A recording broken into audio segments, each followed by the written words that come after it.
Well, congratulations on your 44th anniversary. You don't really notice these things coming, do you? And I don't know, in a sense, how much we make of anniversaries, but it's good to remember, isn't it, that God has led us on a journey, and that as a people, what a great all-age talk there was earlier on, as a people, we built a church, and God has been with us and enabled us to do something together. And thanks for inviting me to be the speaker on this occasion. You want to know one or two things about me. I learned to speak in Manchester, which is where I grew up. If you just not that save you spending the next half hour trying to figure out where does this guy come from. I was once a production manager in the clothing industry. I worked with a firm called Kangol, based in the English Lake District. And then I was a minister in Aberdeen at Bridget Don Baptist Church. And then we moved down to Worcester, and I was a minister there for 19 years. And then about 18 months ago, God spoke to us very clearly and led us to come back to Scotland. And as you've heard, I'm working with our Baptist Union. We'll just put a slide on the screen here that will I'm not really going to talk about the Baptist Union at length, but if we can just find the stuff. Well, I will tell you anyway, without visual aid. So you probably know that we're part of a network of 164 churches around the country, with about 11,000 members, and about 18,000 people will be worshipping God in Baptist churches this morning. It's a kind of extended family. It's a kind of commitment we make to say, of course, what God's doing in the local church is the heart of it all, but there are some things that we can do better by supporting one another. And we've recognised over the last few years that there are some important values we share: to be unashamedly missional and intentionally relational and creatively rooted in Christ and the Scriptures. And these things are really important. And my particular role as a member of our national team is supporting ministers in particular and churches, and particularly helping ministers develop their continuing development over the years. I'm involved in training, as we heard. The Lead Academy is a learning community for church leaders that we're starting next month, and I'm really pleased that the leadership team from this church will be part of that. I also work with the pre-accredited ministers, so this week just gone by I had the pleasure of 3 days in Pitlochry with John Burns, and he behaved very well.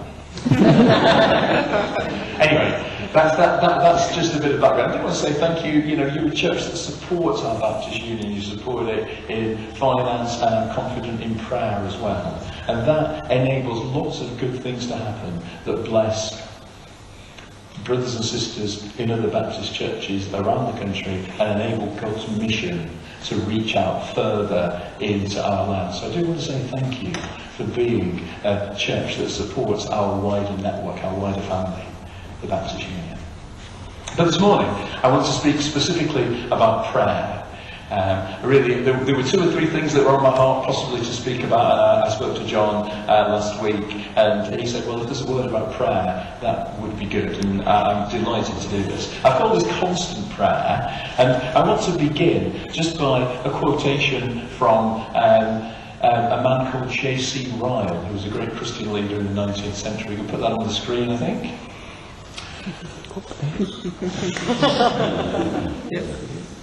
And again, there we go. He said, I want the times we live in to be praying times. I want the Christians of our day to be praying Christians. I want the church of our age to be a praying church.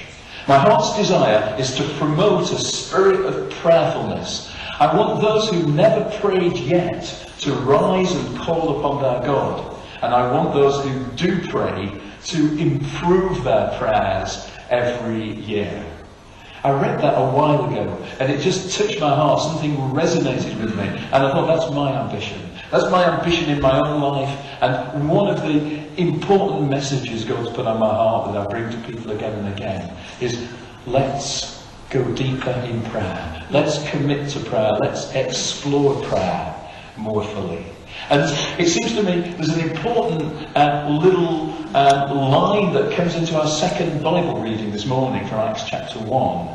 The events there have been that Jesus, 40 days after his resurrection, has been taken up into heaven. He's ascended into heaven before his disciples there on the Mount of Olives. And this is what happens next. Let me just remind you of it again. There it is. Then the apostles returned to Jerusalem from the hill called the Mount of Olives, a Sabbath day's walk from the city. When they arrived, they went upstairs to the room they were staying. Those present were Peter, John, and we have that lovely list of names of the 11 disciples. They all joined together constantly in prayer, along with the women and Mary, the mother of Jesus, and with his brothers. So at this critical time, when Jesus has ascended into heaven, they know, because he's promised that he will send the Holy Spirit, but they don't know quite when or how or what next. What at this critical time did the disciples do first? They're on their own without Jesus, but they know they've got to continue his ministry. So, do they have a planning meeting? So they say, does Peter step forward and say, boys, we need some blue sky thinking, and we need to work out a strategy, and then we need an action plan, and we need a vision statement that we can put on our stationery. Well, actually, that's not the first thing they do.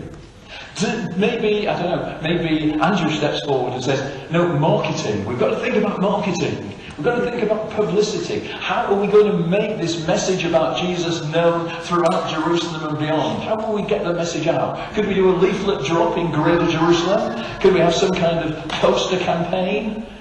Well, that's not what happens. Is it? Maybe Thomas steps forward and says, boys, I want to talk to you about health and safety. I've done a risk assessment. I've assessed that our Messiah and Lord has just been crucified. And I consider there is a high risk that we also will be crucified if we're not careful.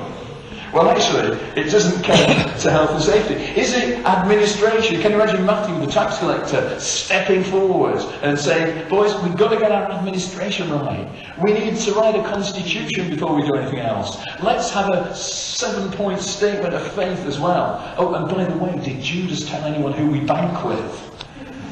Well, that's not what happens. Okay. Is the first thing these people do say, before we do anything else, we need a name. Do you ever watch The Apprentice? I love the first episode of The Apprentice, where the two teams have to choose a name, and they come up with these very evocative and winsome names. I think a couple of years ago it was Summit and Tenacity, then it was Versatile and Connexus, and what was this year? The Titans, I really don't know. The Titans and Nebula. That's right, the two names of the teams. So the disciples sit there and think, we need a team name before we can do anything else.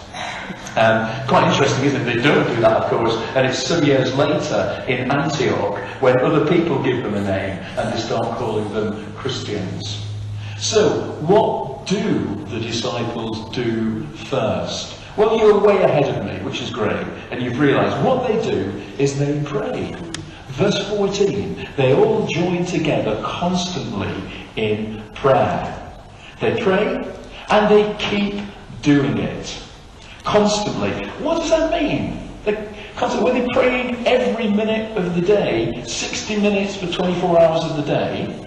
I'm actually not sure if that is possible. Surely they must have paused to eat. They must have talked about other things. They must have gone off to do some shopping. They must have needed a few hours sleep. When it says constantly, what does it mean? I want to suggest that the meaning is repeatedly. They prayed again and again and again. They prayed many times in the morning, many times in the afternoon, many times in the evening.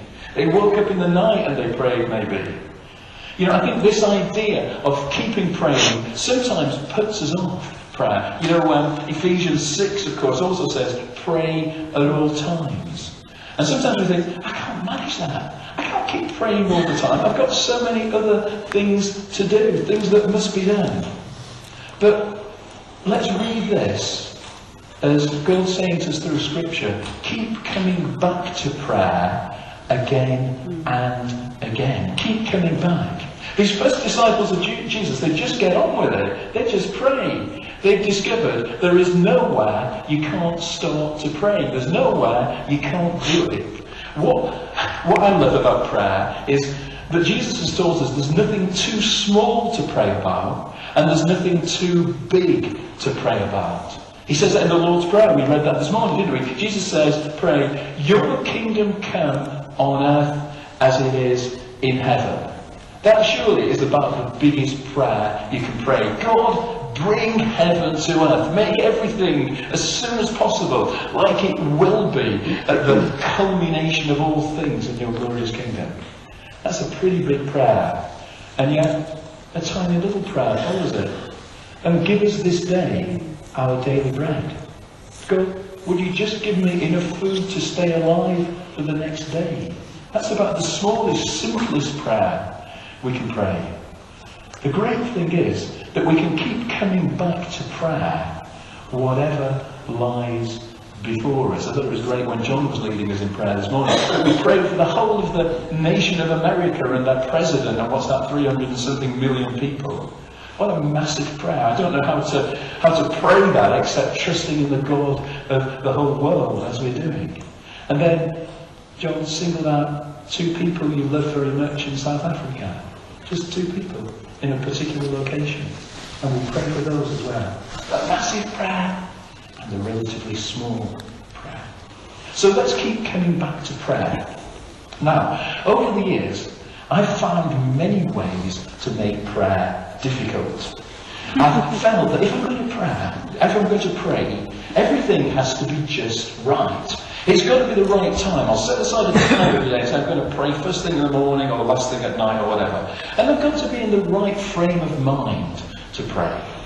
And then I think, and my motives have got to be right. I've got to, if I'm going to pray, I've got to really feel that I love God and that I'm full of faith and mercy. And I've got to be focused, not distracted. I've got to find somewhere uninterrupted to pray. And I've got to have a plan. Preferably a list, and then I'll not neglect anyone or anything. And so, many is the time that I've been out to buy a new notebook to help me to pray. I don't know if you've ever done this. I think, right, I'll make some prayer lists. I'll keep a journal of what God is saying to me.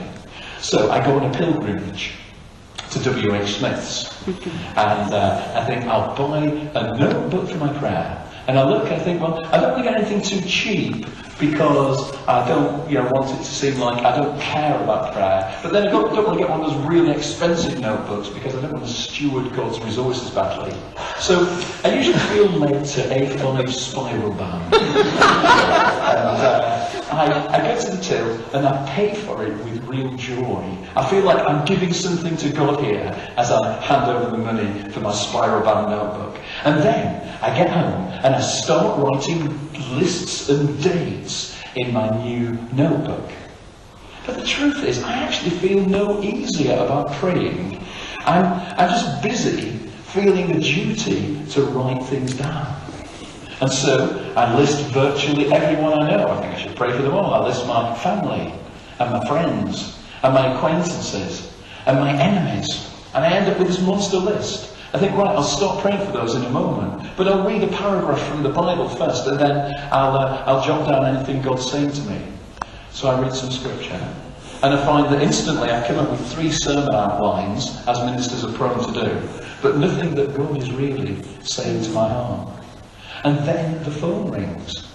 And I think, oh, what now? Do I pick up, should I be interrupted? Shall I just leave my phone for now, just put it on silent? But then again, maybe this is God causing someone to phone me up so that I should pray for them now. So I answer the phone, and I find that God's leading me to pray for people who've been missold PPI. Do you know, I've learned one important thing through all this, and that is that I'm better at shopping than I am at praying. Getting the notebook was quite easy. Prayer seemed much more complicated. And what I discovered some years ago is this. When it comes to prayer, I'm rather incompetent. And that is one of the best discoveries I have ever made. You see, when I pray, I want to be in control and have everything just right, just the way I want. But I can't get God under control. Praying is just surrendering my weakness, the complications and confusions and realities of my life to God's strength. When I pray, I want to understand it all, have it all mapped out. but I can't fully understand God. I've got to take the position of weakness, not strength. And I want to master prayer like you can master the art of baking or music theory or motorcycle maintenance. I want to get on top of it, to be an expert.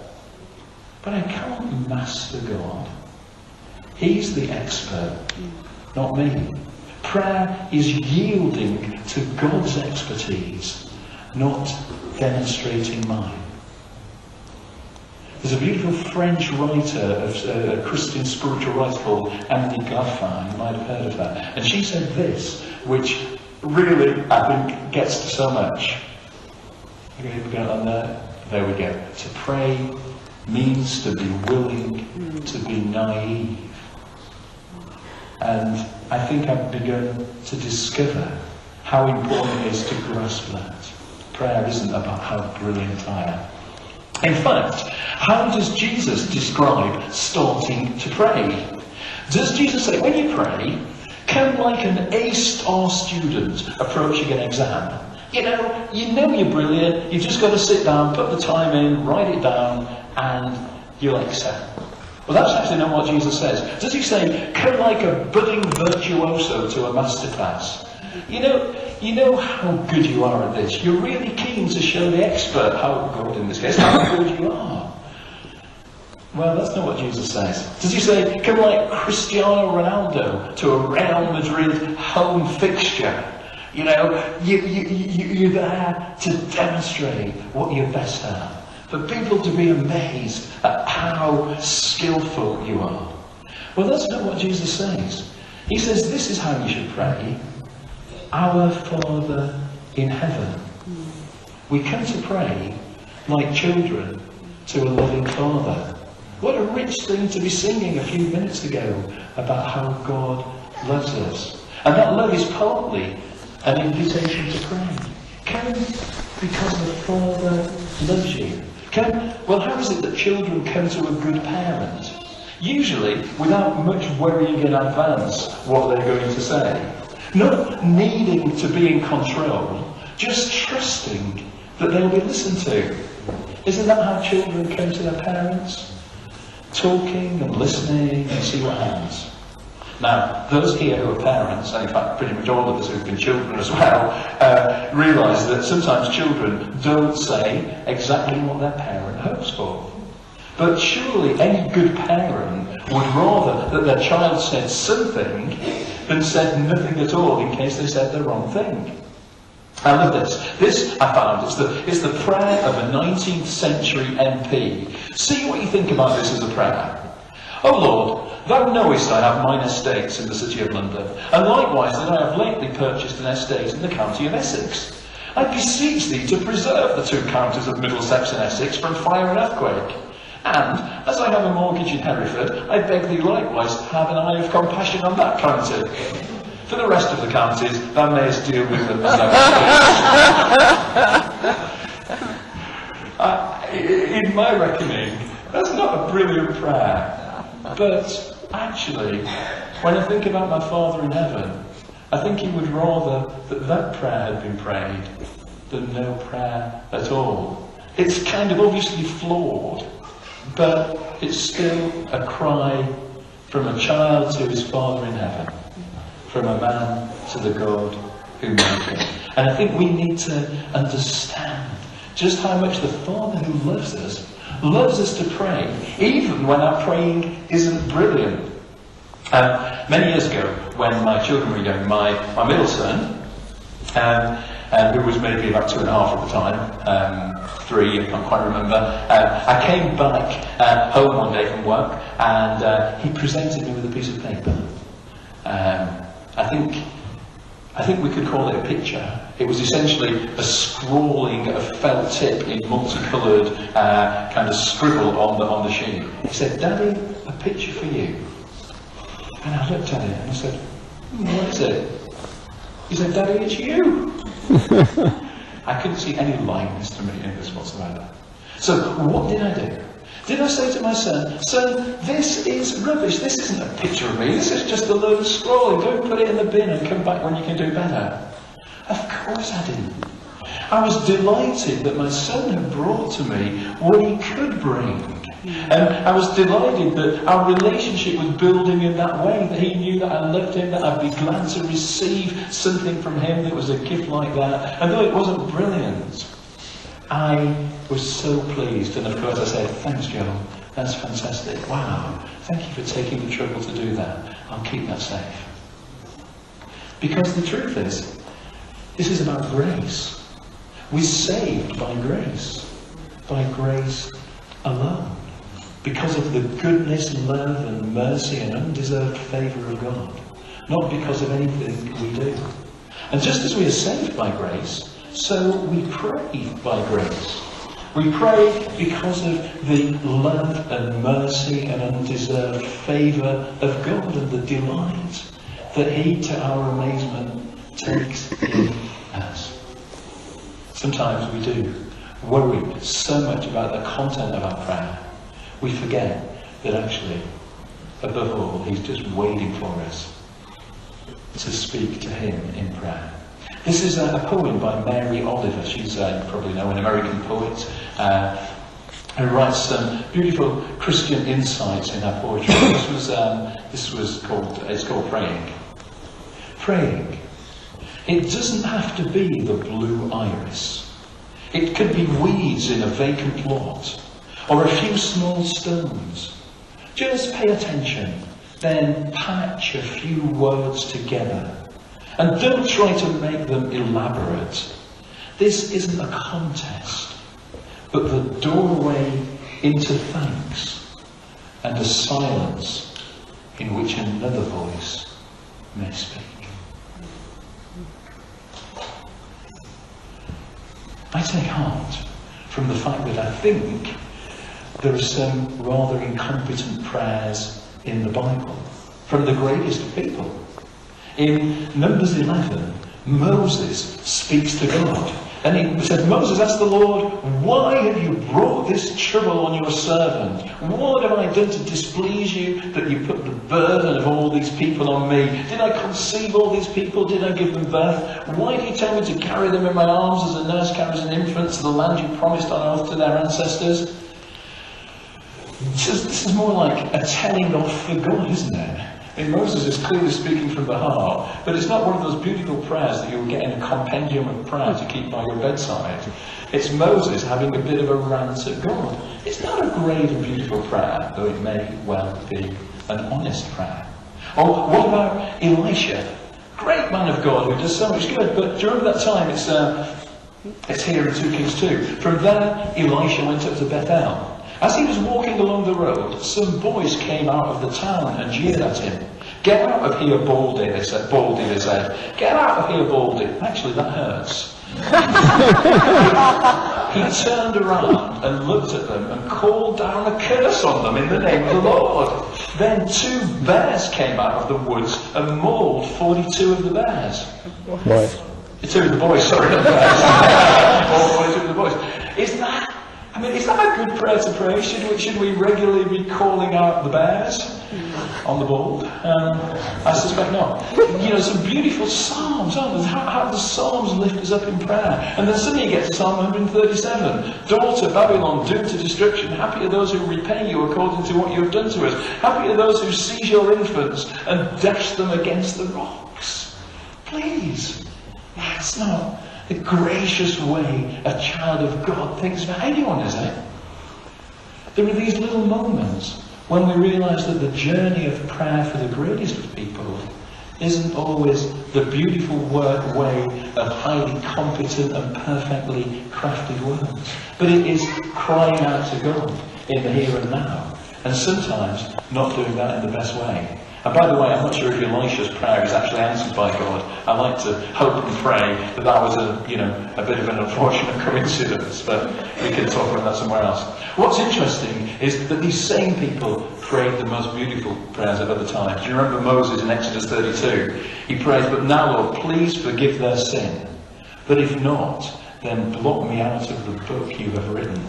What self-sacrificial, Christ-like love underpins that prayer? Lord, blot me out for the sake of those people, if you need to do.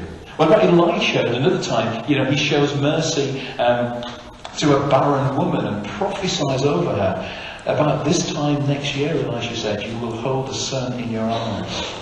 Or the psalmist who, in endless possibilities, oh Lord, oh how I love your law. I meditate on it all day long. These people also bring in beautiful prayers. Well, I suppose what I'm trying to say is that prayer starts where we are. In Acts chapter 1, the disciples are in that upper room, afraid, unsure of what's coming next, hoping Jesus' promise of the Holy Spirit will soon be fulfilled. And they just pray where they are. They all join together constantly in prayer, it says. And prayer starts for us where we are. So, where are you now? How are things now? Good or bad? Well, prayer starts right here. How are you now? Joyful? Miserable? Fearful? Thankful? Prayer starts here. Who's on your mind? Who are you really concerned about? Who perhaps were you lying awake last night thinking about? Prayer starts here. Don't wait until everything is under control. It may never be. Come to God as you are. Don't worry about incompetence. If you remember when Moses, when God met Moses from the burning bush, and God says to him, take off your sandals, for the place where you are standing is holy ground. I feel God saying to us, it's holy ground right where you're standing in life now. Just speak out your prayer to me from that point. Let the cry of your heart be entrusted to me from where you are. Don't wait till you're somewhere else. Don't wait till you're in a better place or a better frame of life. Because our Father in heaven says, I'd like to hear your prayers right now. These days, since discovering and embracing my incompetence in prayer, I've come to love prayer so much more. I've got a much more comfortable habit of praying almost every day before I start my day's work. And actually I do have some lists and a journal too.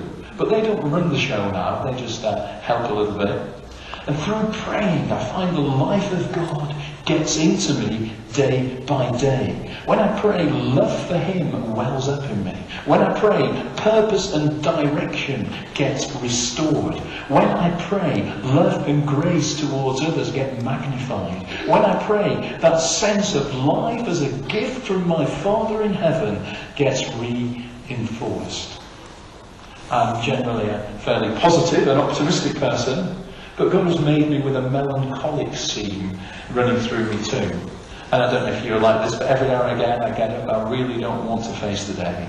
I grope around, I'm generally bad company, until I pray. And again, God lifts the darkness from my eyes and gives me a better way, His way, to see the life that I've been entrusted with. And that's actually probably why I love that song so much. You know that song, Praise is Rising? It's got that line in it. When we see you, we find strength to face the day. You probably don't want to know this, but I sing that a lot in the shower in the morning as a kind of watchword for my life. C.S. Lewis in Mere Christianity says this: the real problem of the Christian life comes the very moment you wake up each morning. All your wishes and hopes for the day rush at you like wild animals. And the first job each morning consists in shoving them all back, in listening to that other voice, taking that other view, letting that other larger, stronger, quieter life come flowing in. It doesn't just have to be in the morning, but when we pray, letting that other larger, stronger, quieter life come flowing in. As you've heard, we live in Falkirk, and in the last 10 or 15 years, Falkirk has kind of reinvented itself as a canal centre. And of course we've got the Falkirk Wheel, where the Union Canal comes down into the Forth Clyde Canal, and we've got the Kelpies at the point where the Forth Clyde Canal goes into the sea, really. And there are some locks just near that area on the canal. And I love that picture of a canal boat going into a lock, and the doors, the lock gates being closed behind it, And then, whatever it is, the sluice gates open and the water level begins to rise up. And this big, heavy boat is lifted by a mighty power beneath him. And you know, Jesus says, go into your room and close the door and bring your prayers to your Father in heaven. And it seems to me it's a bit like that boat going into the lock. The door closes and some great power within, some beneath, lifts us up in that place. So this morning the word is pray constantly. If you haven't prayed for a while, come back to praying. You don't have to make up for your neglect. God isn't waiting for you to do catch-up exercises. Today, restart. If you prayed yesterday, come back to God again and pray today. If you prayed this morning, pray this evening too. In fact, there's a chance to come here, isn't there? And pray together with others. Stop waiting till you're an expert. And join the enthusiastic incompetents who meet God day by day on his terms and not on ours. God bless you.